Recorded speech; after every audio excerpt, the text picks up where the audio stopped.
done some fantastic programs. I think you guys came to the Beaver one. She's done some other really great things. So I just kind of reach out to her on the regular. What you got going on? Can we make a program out of it? And she says, hey, we're doing trail cams. Why don't we do a lobby thing? And I said, great. And then the next thing I know, this fabulous person, Claire, has said, hey, I'm going to take on an independent study. I'm going to do the whole art exhibit, and I'm going to do a program too. So aren't we lucky to have such wonderful people up the street at the college? So Claire's going to tell us all about the TAM and who shares it with us. All right, thank you so much. My name is Claire. I'm a sophomore biology major at Middlebury College. And today I'm going to be sharing with you a project I did as part of class in the fall. So we were looking at mammals on the TAM and kind of focusing on this question, which is that what does a space shared by humans and wildlife look like? All right, so tonight, I'm going to go through first an introduction to some of the terms that are really important for understanding this work. So the methods that we used, where we did it, when we did it, who did it, all of the key information for understanding our study, and then what it means for mammal populations and humans. Then I'm going to go into habitat use, talk about how the mammals on the TAM are using different habitat areas, why it's important, how it might change, and what we can do to impact it. And then I'm going to go into activity levels, so basically what animals are using habitats at what different times of day. And then I'm going to talk about how humans interact with both habitat use and activity level, how this might cause conflicts or coexistence, and what we can do to change that, make a more peaceful coexistence with our mammal neighbors. And then I'm just going to wrap it up with some key takeaways, some little actionable items that people can do, and then we'll open up for questions at the end. All right. So our main question for this project was, how do humans and wild mammals use the TAM, and how could this lead to conflict or coexistence? So we're really focused on this topic of human-wildlife conflict, how it might be prevented, how it might occur, and what we can do about it. This work was done as a part of the mammalogy class, which is Biology 308, which is taught by Professor Alexis Mikhailo in the fall semester. So it's every fall, and I took it fall 2023, most recent. And then this is a list of everyone who is in my class, about 20 students, I think? Yeah. All right, and then our study system here was the trail around Middlebury. We were broken into groups. There were 6 groups of 3 or 4 people, and each group monitored a specific section of the TAM over the course of the semester.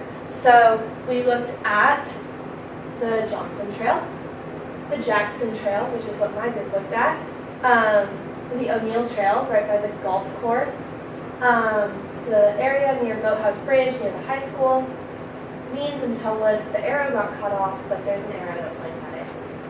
It's right here. And the Chipman Hill area. So, one of the first big things that we're going to have to know is, what is habitat? So basically, habitat is just where mammals, animals, anything lives. So this can have a really wide definition of just saying like, hey guys. So this can have a really wide definition of just saying like, this animal lives in Vermont, or it can be like, this animal lives in this specific type of vegetation near this type of waterway. So we're going to go in between those 2 areas of specificity. And then some common Vermont mammals, people can shout them out if they want to. Coyote, fox, yeah, Bear. Yes. Possum? Possum. Deer. Yeah. Beaver. Beaver. We have otters too, don't we? Don't we have Just- bird otters? Yeah, we have otters. Yeah. Yeah, all right. And then lastly, what is a corridor? So what I looked at with my specific research was the riparian corridor and how it might function to promote habitat connectivity. So corridor is just an area of habitat that connects to larger areas of habitat. So it's an area that mammals are going to be moving through at a higher rate. All right, and then to do this, to monitor all of these mammals on the TAM, we used camera trapping. So camera traps, you basically set them up on a tree or another stationary object. They point at something. We targeted them, so that means we basically put them in places where we thought there were going to be higher levels of activity. And then they'll take a video or a picture whenever there's movement in that area. It provides a really amazing way to do non-invasive, long-term monitoring, and it allows for the observation of presence and behavior, so you can see what is there, but also what they're doing there, how they're using their habitat. Importantly, the way that we did this with the targeted cameras, you can't see population density or like population levels. You can't say there are more coyotes in this area than there are in this area or something like that, because we didn't do it systematically. So again, as I mentioned, my group was on the Jackson Trail right here. It basically just goes from Weybridge Street up to Hamilton Road. Jackson Trail is a riparian corridor, meaning it is an area where streams and wetlands connect to create this strip of habitat. It's surrounded by agriculture and human development, which means that this strip of habitat is really important to connect and provide refuge for lots of different animals, especially those with wider habitat ranges who need a lot more space. So what we were really looking at is how are animals using this riparian corridor? How might it be really important for their survival and for their lives? So, right there, Jackson Trail. It's a beautiful area if you've never been there. And then, again, as I mentioned, we targeted camera traps to look specifically at areas where we thought there were going to be high levels of animal activity. Some ways we did this were looking at scat, looking at tracks, and then this is an example of a camera setup that we did. So we put them right at knee height, which gives you the opportunity to look at smaller mammals like you were asking about. So you get like mice or shrews, something like that. But you can also get larger animals like deer, coyotes, other larger animals. So here's some examples of some sites we looked at. We used places where we thought that animals might be passing through, so we looked at game trails, we looked at pinch points, so like if there's a stream crossing and there's like a lot of rocks in one place, animals are going to preferentially use that to cross the stream. So we looked at specifically those areas. Here's some more examples. The middle one, you can see there's like this log coming out of the wetland there, so we wanted to see if there are any animals using that. There's a stream crossing here on the right, and then over there you can see there's a game trail. So again, yeah, this spot, we wanted to see how specifically small mammals were using this log to kind of come in and out of the wetland area. And some examples of what we saw there were this eastern gray squirrel, white-footed deer mouse, which is just this little glowing eye on a stick. And then this is a weasel. We couldn't tell if it was a short-tailed weasel or a long-tailed weasel because you can't see its tail. Here, there was a game trail, so an area where all the grass was patted down coming out of this wetland area. We saw a muskrat, which looks like this. I put an official, professional photo in because, as you'll see in this video, you can't tell what it looks like at all. But he's so cute. He's very cute, but there he goes. He just goes across. There he goes. Yeah. So this was in an area where the water level was super variable. So when it rained a lot, it would flood, and then you would get animals like muskrats. But then when it was dry, you would have deer and other animals like that coming through. So it really varied with how high the water was. And then here we have a more forested landscape where, again, there's a game trail, and we just saw this little bobcat. That was the only thing we saw on this camera. Really? Yeah. And then finally, stream crossing. So we saw this. Does anyone know? Can anyone see what is actually in this picture? Is it that fuzz on the middle right? Yeah. It's right here. Yeah. We have Raccoon? it's a possum.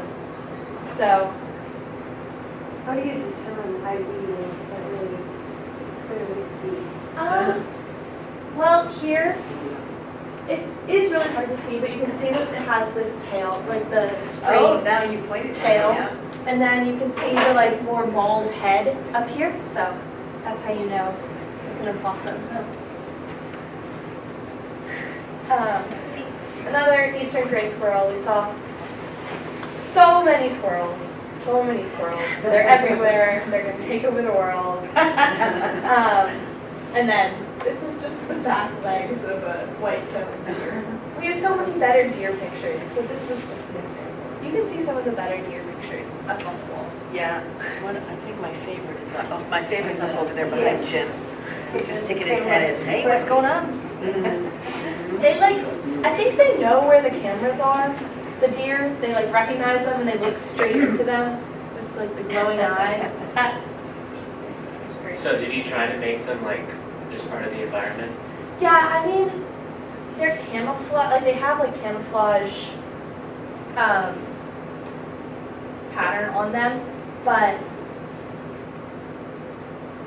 you don't want to have a bunch of vegetation in front of them, because if it's windy, the vegetation just moves, and then you have a ton of videos or pictures of just a bush going back and forth. It makes it really hard to manage your data.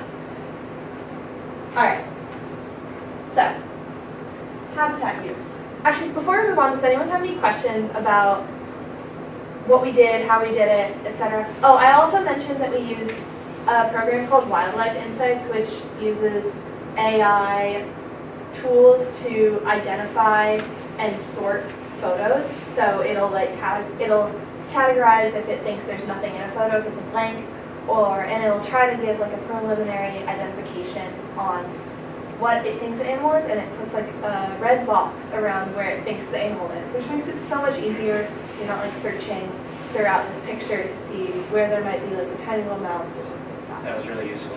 Yeah. Do you have a question? I was curious to know how many cameras you actually had set up on the trail in its entirety, given the 4 regions. Yeah, so my group was a group of 4, so at any given time, each person had 2 cameras up. So we had 8 total just on the Jackson Trail. And then every other group would have either 6 or 8 cameras set up at any given time. So we had 6 groups, 6 to 8 cameras set up, which is 36 to 40 cameras at any given time. And then we did that in periods of 2 weeks. So basically every 2 weeks we would go out, switch out all the cameras, maybe move them around if a spot wasn't working, and then wait another 2 weeks and do it again. We did that 4 times. So knowing the location of all the cameras set up on the TAM, and knowing, have you databased that location with the time enablement of when an animal was captured, the time itself, and the type, and then sequence all that together for all this to look at trends and things like that? Or? We haven't, it wasn't, basically each group focused on something specific. So it wasn't a collective project, it was kind of each group did something independently of each other. if a group used wildlife insights, those all go into their whole database. But not every group used that program to do their data, so it was kind of individual. It wasn't aggregated at all. All right, so now I'm going to get into habitat use, which is what our group specifically looked at. We pretty simply just said, how do different mammals use different habitats on the TAM? So, habitats on the TAM, these are all pictures that I took in my runs or walks or field work, anything that I've ever done on the TAM. But we have forests, like you can see here. First picture is right by the golf course. I really like that tree. It has a funny shape to it. And then that picture is also by the golf course. Streams, so you have Otter Creek, but you also have a lot of smaller streams that exist along the TAM.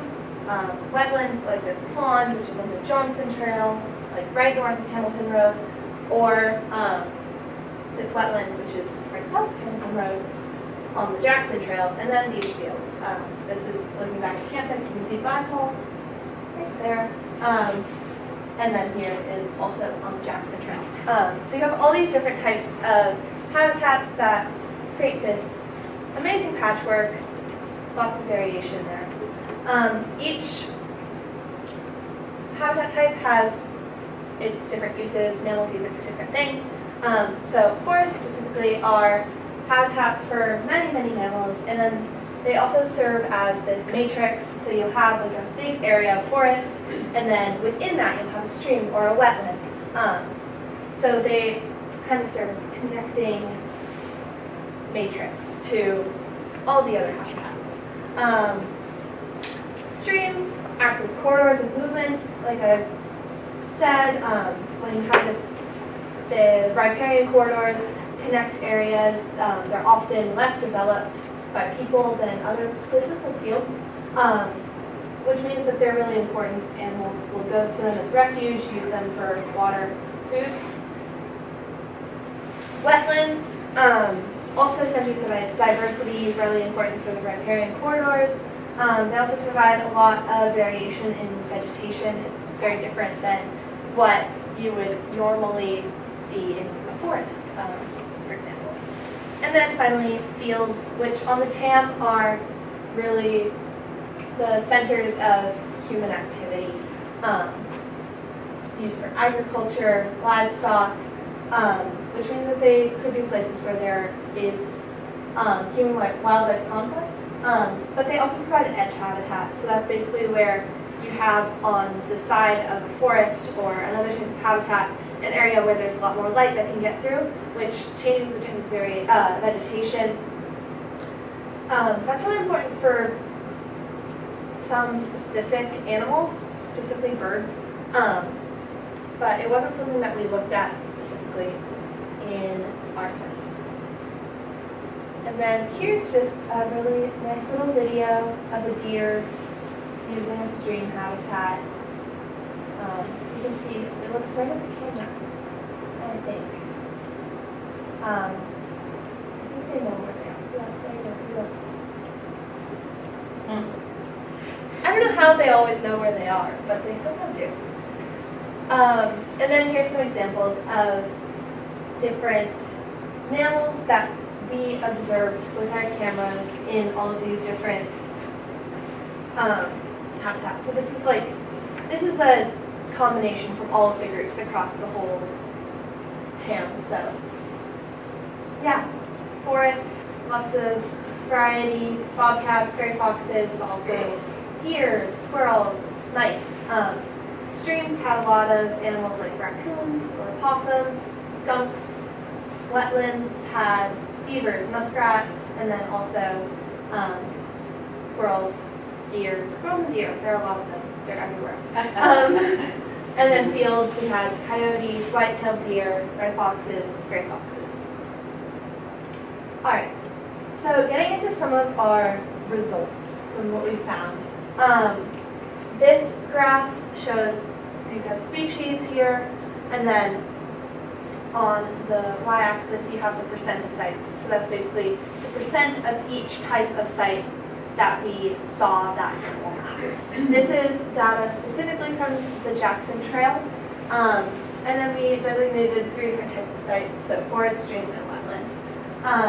So as you can see here, you have gray squirrel. We saw them everywhere, mostly in the stream sites. And then white-footed deer mouse, we also saw all 3 different site types. White-tailed deer, we saw 2, and then everything else was only at 1 site type. This isn't to say that they didn't exist at those sites. Like, that's not to say that like a gray fox is never going to go into a stream, because obviously they will. We just didn't see them there. Our method is not infallible. I'm surprised you didn't see weasels in more different places. Yeah,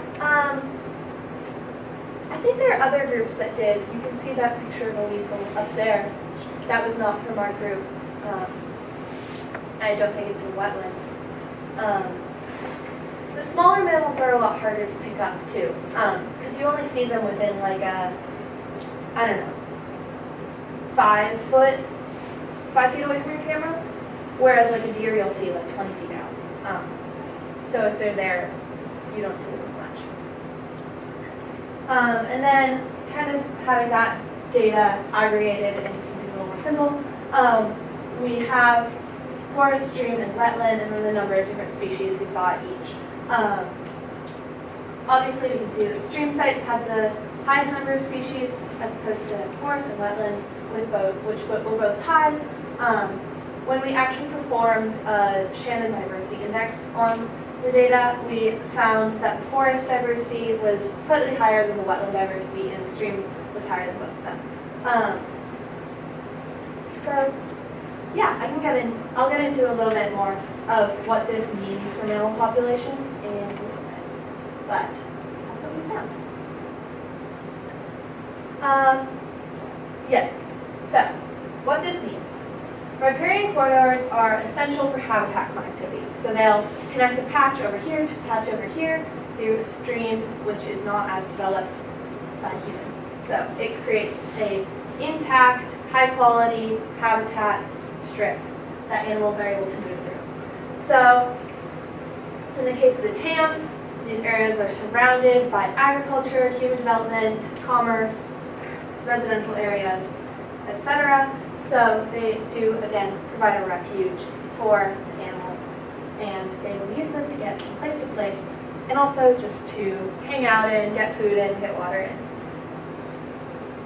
Another thing we focused on specifically, so we focused on the riparian zones, we also focused on the mesocarnivores. So mesocarnivores are any medium-sized carnivorous mammal. Some examples: coyotes, foxes, raccoons, also skunks, opossums, all of those that we know and love so much. So they tend to have larger habitats, which means they have a lot more habitat needs.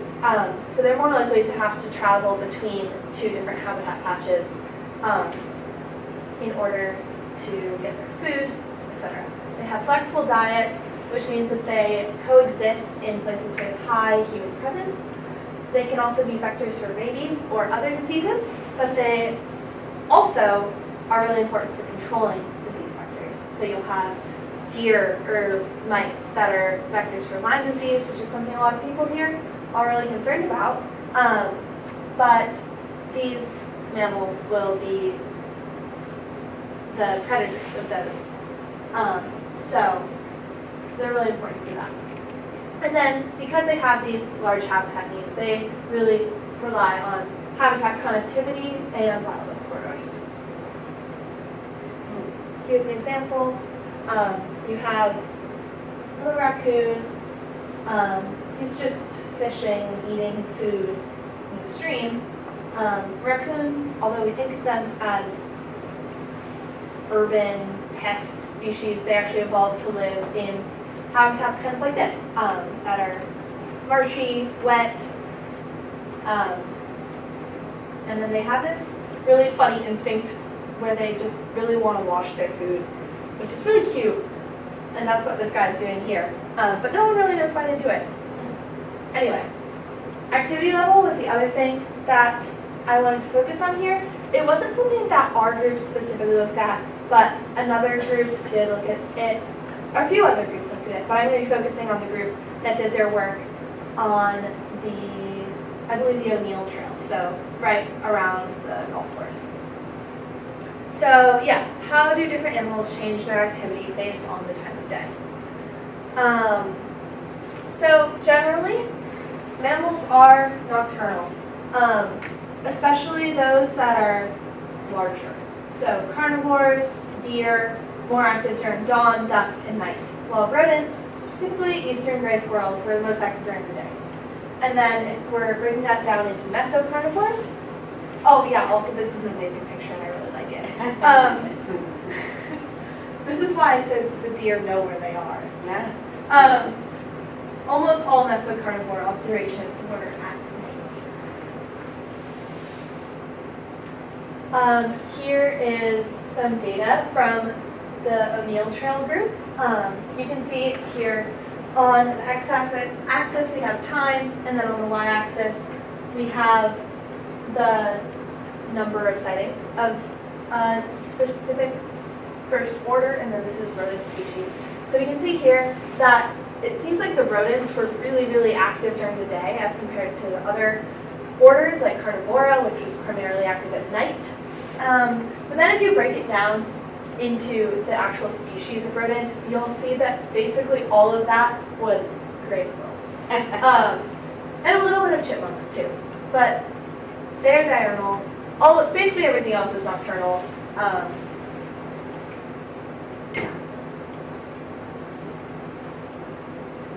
And then this guy, Virginia opossum, it's nocturnal. It was at night. I really like that video. It's really cute. Eyes. The eyes are really kind of creepy though. So cute. Yeah. Possums are either cute or scary. Yes. They go either way. Yeah. You can extrapolate to like say generally about like making inferences about activity level even though there wasn't like random camera trap placement? Yeah, because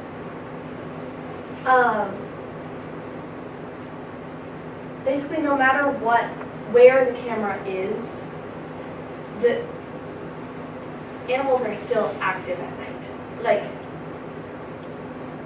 their activity level doesn't depend on their spatial location. Like, if an animal is active right over here at night, it's probably also going to be active over here at night. And then our cameras see things at night, obviously. So that wasn't a factor either. So, getting to the meat of the issue here, we wanted to focus on our analysis on how human activities might impact mammals. So how these issues of habitat use and activity level interact with human presence. Okay, so yeah, human activity can affect both habitat use and daily activity level of animals. First thing that I wanted to hit on here was just human presence generally, just people occupying a landscape. So when you have high human presence, it might change the habitat use of animals. So specifically mesocarnivores are going to alter their activities and their habitat use to avoid people. So here you have all of this. That's interesting, but not what I want to focus on. We have the coyote over here. So this is from a study that I read that looked at how human presence might impact different animals. So they found that coyotes actually increase their activity level in areas where people are present, but they will decrease their activity levels at times when people are present. So if you have like a suburban area or a rural area like this where there are a lot of people, but there's still habitat available for them, they're going to prefer that area as opposed to an area where there's no human presence. This is largely because of something called the human shield effect, which is basically where animals' predators are a bigger threat to them than humans are. So they're going to try to get closer to humans because their predators won't try to get closer to humans, but they're safer. Who is a coyote's predator? Here, there's not a ton. Their biggest threats are like cars, but when you have more apex predators in an ecosystem like a mountain lion or something like that, will be a better threat. But this also applies to other domestic carnivores. So, foxes are a really big one because they are really common in areas where there are a lot of people. So a large part of this is the idea of niche breakdown. So a niche is basically the area within an ecosystem that an organism occupies. So that's not just their habitat, their actual physical space, but it's also their diet, the time of day that they're most active, anything like that, anything that makes it unique and might impact how it interacts with other organisms. So human presence applies a lot of different pressures to organisms, to animals specifically, which, for example, will compress them into a smaller habitat or something like that. So that puts a lot of pressure on them and makes it so their niches break down. The differentiation between them is going to decrease, so there's going to be more overlap and then more competition. So you can see here, if you have two species and their overlap is present but not super big, and then you introduce humans and shrink their available habitat or their available diet, that's going to cause more overlap, which is going to mean more competition. This specifically impacts large mammals and carnivores, which are really, really important for healthy ecosystem function. They kind of create this top-down control that impacts all of the different trophic levels below them. Another factor for human presence and wildlife is dogs. So all of these are dogs that we got on our cameras on the TAM. Everyone likes to walk their dogs on the TAM. It's a wonderful place. But domestic dog presence has been shown to alter the presence of foxes, rabbits, deer, and other animals. This is because wildlife see dogs as predators or competitors, and they'll avoid the area if they're present. Basically, a dog, like a deer, doesn't know the difference between a dog and a wolf. So if they see a dog, they'll think it's a wolf and think they're in danger. Similarly, a fox will see a dog and think that that's another animal they're going to have to compete with, and they'll avoid the area because of that. This is especially true when dogs are off leash. They're more likely to run way up ahead and surprise an animal, which can create some detrimental conflicts. Again, off-leash dogs are far, far more at risk for this type of conflict than a dog that's on the leash. A dog presence will have animals avoiding the area for a radius of 50 to 100 meters. So if you have a dog right at this point, animals are going to avoid that 100 meters around that point. So if you have just one trail, where all of your dogs are on one trail, the animals will avoid 100 meters away from the trail, but nothing much more than that. So there is some impact, but it's not super drastic. But if you have a dog that's traveling 85 meters off the trail, because it's not on a leash, then the area that's impacted by the dog is going to drastically increase. This is also especially true in areas like the TAM where you have just a really thin strip of habitat.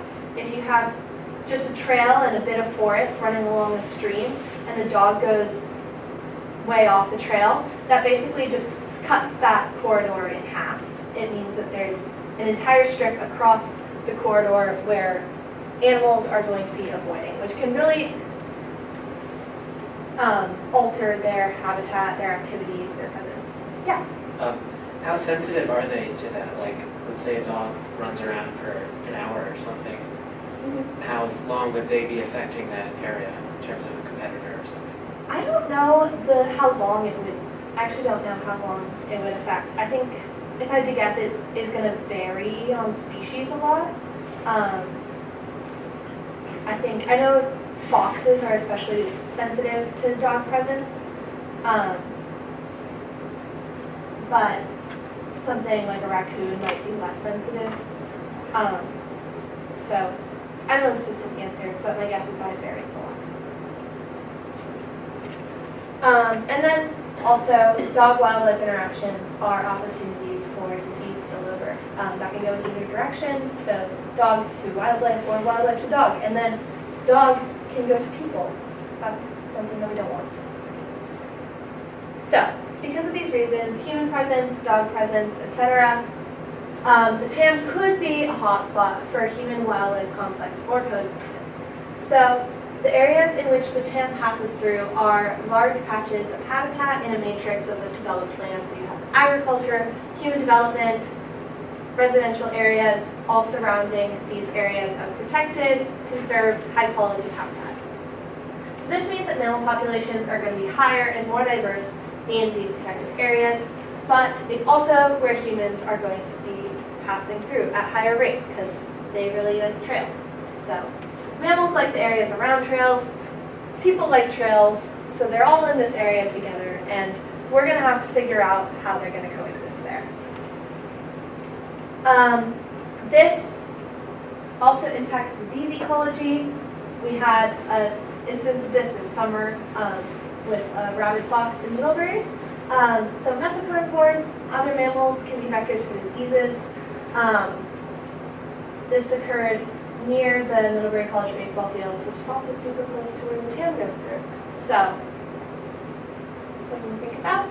But Middlebury is not a hotspot for rabies. You can see here, we're like, same as everywhere else. Addison County also not drastically higher than other counties in Vermont, pretty middle of the road. But you can see here that most of the rabies positives in Vermont do come from raccoons. So, to solve this, we have a wonderful program called the Oral Rabies Vaccination, or ORV, which began this fall. It's seen really amazing success in similar places like Massachusetts, Quebec. Rabies has actually been completely eradicated in raccoons in Quebec because of this program. So it's very promising for preventing rabies. If we can prevent it in raccoons, we can prevent it in a lot of other populations, which really reduces the risk, which is amazing. So, yeah. There's a raccoon. He doesn't have rabies. That fox doesn't have rabies either. Okay, so we have mesocarnivores, which might have rabies. Probably don't. But they're also really important for Lyme disease. As I mentioned earlier, they control populations of disease vectors like mice and deer. Increased habitat fragmentation threatens this mitigating effect that they have. White-footed deer mice are relatively unaffected by habitat fragmentation because they are really small and they don't need to go very far. And all of their needs are in this tiny little area. So if their habitat is cut in half, they don't really care. But foxes, coyotes, bobcats, all of the things that eat those mice, they do care. If their habitat is drastically smaller because they need a lot more space. So as you can see here, this is a study that looks at the habitat patch size versus the tick population. So this is 3 different metrics for measuring the tick population. And you can see that in every single one, as the habitat area increased, the tick population decreased. sometimes quite drastically. So that's why it's so important that we have intact habitats, connected habitats, to really prevent Lyme disease from becoming an even bigger issue, especially in New England. There's a white-footed deer mouse on the TAM. All right, so human-wildlife conflict can be prevented. One of the biggest things that you can do for this is leashing your dog and picking up poop. So that's going to prevent encounters between dogs and wildlife, and it's also going to prevent potential disease spillover through poop. You can protect and preserve wildlife corridors and large habitat patches. Again, that's really important for disease ecology. It's also really important for preventing human-wildlife conflict, because if a species has more space, they're less likely to get into our faces and cause problems. And then the last thing you can do, which you all are here doing, is educate yourself about the wildlife around you, which is including their behaviors and needs. I think just knowing about the animals that we share our landscape with is the first step to creating an amazing coexistence with them. All right, those are some takeaways. We can do some more takeaways. Again, conservation is really, really key here. So as habitat size and quality decreases, the risk for extinction and human-wildlife conflict increases, which is why it's so important to conserve large habitat patches, especially old-growth forests, movement corridors, and wetland and stream areas. The TAM is doing a really, really amazing job of this. MALT and the TAM provide high-quality, intact habitat for wildlife in an area that is dominated by human development. So they're amazing, really important work that they're doing. So we should all support them. So, conveniently or not, wildlife and humans like to spend time in the same places. Human activity affects wildlife and vice versa. And because of this, we need to prevent conflicts and promote coexistence. Anything that you do to help with this, whether that's education, advocating for conservation efforts, donating to land trusts like MALT, all of that is really tangible work that can help with human-wildlife conflict, help with conservation, and help prevent any further issues from occurring with all of our wildlife neighbors. Some acknowledgements for this work. I'd like to thank my group members, so Alicia Panay, S.K. Herlock, and Zoe Booth, as well as all of the other students that were in the Mammalogy class this fall. I'd also like to thank MALT and the Middlebury Public Library staff, specifically Renee, who's been amazing and supportive in doing all of this work with pictures that you see around, which used to be upstairs in the lobby. And then also I'd like to thank Lucia Snyderman for her support, and then my advisor, Alexis Mikhailo, for her guidance throughout this project and semester. So, any questions? I'm curious about, do humans without dogs have the same effect on animals staying away as a dog does? So just me walking in on the TAM through the woods, will an animal stay away because of me as well? There is some effect, yes, but it is much less than a dog would be. So, again, human presence is sometimes perceived as a threat in the same way that a dog would be, but at a much lower degree than dog presence. What about cats? Are they more like wild animals or more like dogs? Cats are interesting. Cats' biggest issue is with birds.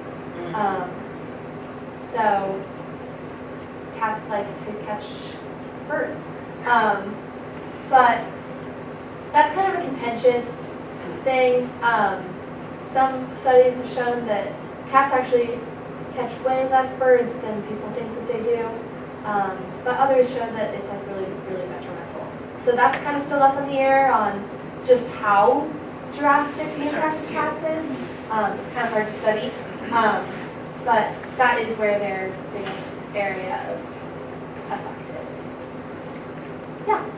So, speaking on that subject, you haven't, or has anyone done any research on cats affecting ground nesting birds? Because you might just think of, like, they might think of birds at bird feeders or other type, but what about ground nesting? I have no idea about that. I'm assuming that it's been considered. I don't know if there's been a study specifically on that, but I'm sure it's been considered as a factor for bird survival rates like that. But I've actually seen research on that. Yeah, And anything more about the oral vaccine, the oral rabies rabies, vaccine. What's the administration process for that? How does that work? Does it require it as an animal to just? No, it's, you basically just like put it out with some bait, and then they come and they eat it. And then it's immune to rabies, which is really amazing. So that's a really cool program. Yeah, it is pretty non-invasive. You don't have to capture them. Yeah. How do you, I'm assuming you didn't do this, like where you put down some sort of food in front of your cameras. Yeah. I'm just curious how that would have affected Yeah. the turnout of your results and data. That is something that some people do. Generally not super common or advisable. Generally it's not great to feed wild animals in any capacity, but it also can alter the validity of your data.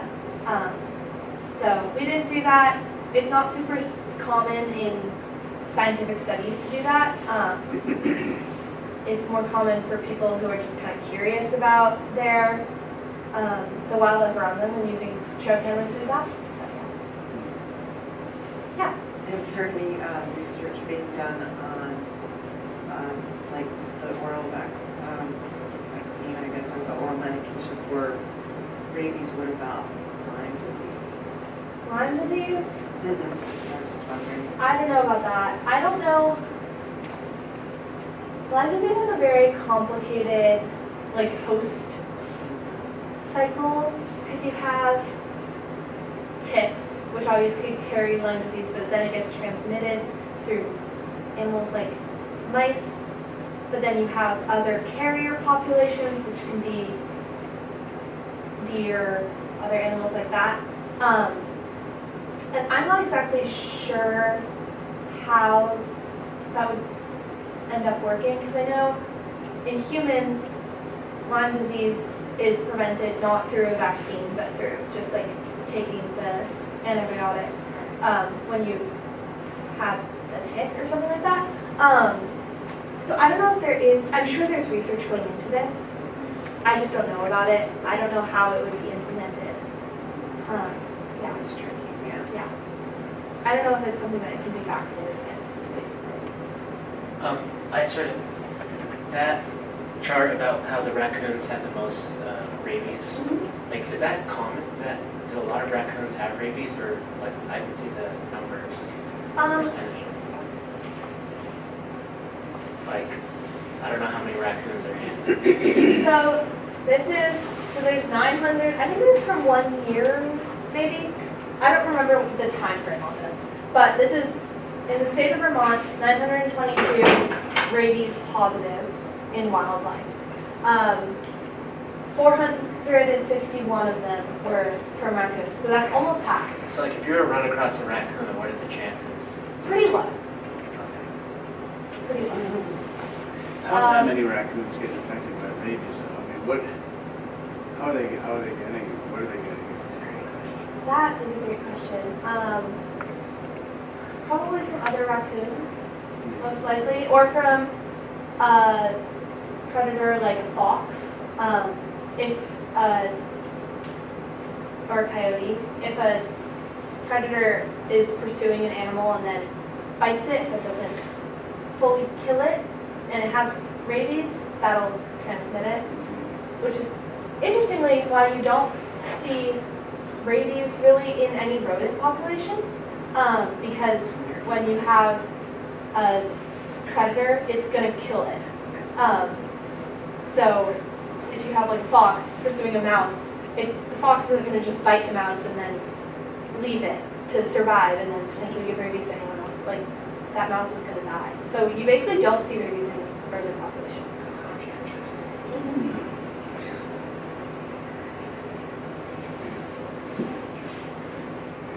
Yeah, but I don't know how likely it is that any given raccoon may have rabies. It depends on where you are. But you're Obviously, saying here in Quebec, 0. And does that mean, like, with rabies, how often do you actually see it foaming at the mouth? I don't know. Is that a stereotype? I think it's a stereotype. You can see these other strange behaviors like them. They're not out, they're not yet, or they're not out at the right time of day, you know. Hydrophobic is a big one. Like scared of water. But it's not true that like if you see a raccoon during the day, it has rabies. Raccoons just sometimes come out during the day, just like humans sometimes come out during the night. So if you see a raccoon during the day, it probably does not have rabies. It just is. Like, I've seen one that had rabies, and it was acting really weird. Yeah, they act really weird. But You'll probably be able to tell. You don't have any updated information on the beavers at Wright Park by any chance, do you? I don't have any information on the beavers at Wright Park. I have a lot of information on the beavers at the Watershed Center. Oh, do Yeah. share. I love beavers. I think they're so stinking adorable. That's what I've been doing basically for this whole semester, is looking at the beavers at the Watershed Center. Oh, up in Bristol. Bristol. Yeah. Oh, that's So great. I've been looking at their populations, where they're going. They're everywhere right there right now. But I'm kind of just seeing like where there might be issues with their management. So like they flooded one of the trails there. It's not a trail anymore really, it's just a dam. But I've been kind of just looking at how we can manage them best for both the people and beavers. How that might be done through signage or something on the website. I don't know. I'm trying to figure that out now. But I have lots of really cool and cute beaver camera trap pictures. Well, if you want to come back and do a beaver program, you just let me know. Okay. I'm down for that. All right. What do you think the population is At the Watershed Center, I found 6 lodges. Wow. I don't know how many. I think probably around 4 of them are active. I think 2 of them might be retired. But I would say I need to do some research into how many beavers might live in any given lodge, but I've observed 3 coming out of one of them. So anywhere, maybe like 10 to at least 10. And what makes a beaver abandon a lodge? That's a great question. Yeah. If they think that there's another area that needs their attention more. Beavers instinctually hate the sound of running water, so that's why they build dams. Well, I mean, they build dams to create habitat, but like the instinct in their brain is because they just really hate how water sounds. So if there's another area that has more running water, they'll go and preferentially take care of that. Interesting. So they'll build a new lodge at a place that's closer to that. There's an interesting spot at the Watershed Center where, I don't know how familiar you are with it, but like where trail used to go across, that's now been flooded and now it's basically a beaver dam. They had abandoned that area and gone up to the main pond. And now they've returned back to that area. And we think it's probably because they thought they were done. The dam was pretty secure, built nice. And so they left, went to another place, and now they've come back because so many people walk over their dam because it used to be a trail. Right? And so now so many people walk over it that it keeps getting damaged and they want to fix it. Wow. Yeah. That's really cool. I walk at the Spirit of Nature trails in Ripton a lot. And, Yeah. I've been following the beavers there, and wherever they've moved to the last couple of years, I can't find their lodge anymore. I don't go too far off trail like you would. But I just didn't understand why they left, because I missed that. Human presence can also affect it. Dogs have really big impact on beavers. I do take my dog off leash there every time I go. I have to. Beavers basically have like no natural defenses against predators. Right. So other than like slapping their tails to like look threatening, so dogs, foxes, coyotes, any potential predator presence is going to make them maybe abandon an area. Interesting. Well, thank you for that. Yeah. Do you guys have any more questions? Thank you, Claire.